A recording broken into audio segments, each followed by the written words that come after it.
আসসালামু আলাইকুম। গণজাগরণ কণ্ঠ টিভি পক্ষ থেকে সবাইকে স্বাগতম। আপনাদের সাথে আছি আমি মোসুব। বোচাগঞ্জে পুলিশের নাকের ডগায় মাদকের রমরমা ব্যবসা, চুনোপুটিকে ধরেই ক্ষান্ত প্রশাসন। জনমনে তীব্র প্রশ্ন। দিনাজপুর জেলার বোচাগঞ্জ উপজেলার ১ নং নাফানগর ইউনিয়নের বড় সুলতানপুর গুচ্ছগ্রাম আবাসন এলাকায় মাদকের ব্যবসা এখন আর গোপন কিছু নয়। পুলিশ প্রশাসনের নাকের ডগায় ট্যাং ট্যাং চলছে এই ব্যবসা। অথচ মূল হোতাদের বাদ দিয়ে প্রতিনিয়ত গ্রেপ্তার করা হচ্ছে ছোটখাটো চুনোপুটি মাদকসেবীদের। ফলে জনমনে সৃষ্টি হয়েছে তীব্র ক্ষোভ ও প্রশ্ন।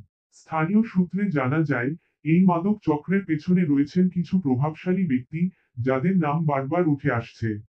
এদের মধ্যে রয়েছেন স্থানীয় জনপ্রতিনিধি মীরা কাশ্মীরের স্বামী মোহাম্মদ আলিম, মোহাম্মদ আহ মালিক ওরফে চৌধুরী, পিতা মৃত মশির উদ্দিন, মোহাম্মদ দুলাল, পিতা মৃত হামিদ, স্থানীয় গ্রাম পুলিশ সহ নাম না জানা আরো অনেকে। অভিযোগ রয়েছে, এরা তরুণীদের দিয়ে দেহ ব্যবসার মতো ঘৃণ্য কর্মকাণ্ডেও যুক্ত এবং এই চক্র ধ্বংস করে দিচ্ছে এলাকার যুব সমাজকে। মিনি বাজারে ওষুধের দোকানেই মিলছে মরণ নেশা, তদারকির বালাই নেই। শেতাবগঞ্জ পৌরসভা অধীনে ৯টি ওয়ার্ড এবং বোচাগঞ্জ উপজেলা অধীনে রয়েছে ৬টি ইউনিয়ন, প্রতিটি ইউনিয়নে রয়েছে ৯টি করে ওয়ার্ড।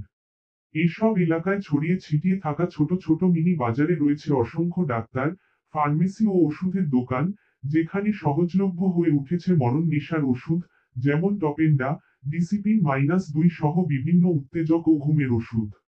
এসব ওষুধ অপ্রয়োজনীয়ভাবে বিক্রি হলেও প্রশাসনের তদারকি নেই বললেই চলে। ফলে তরুণ তরুণীরা সহজেই এগুলো সংগ্রহ করে আসক্ত হয়ে পড়ছে। অপরদিকে পার্শ্ববর্তী দেশ ভারত থেকে চোরাই পথে প্রবেশ করছে নানা ধরনের মরণ নেশা। এতে করে শুধু তরুণ প্রজন্মই নয়, মধ্যবয়সী ও বৃদ্ধরাও জড়িয়ে পড়ছে মাদকের কবলে।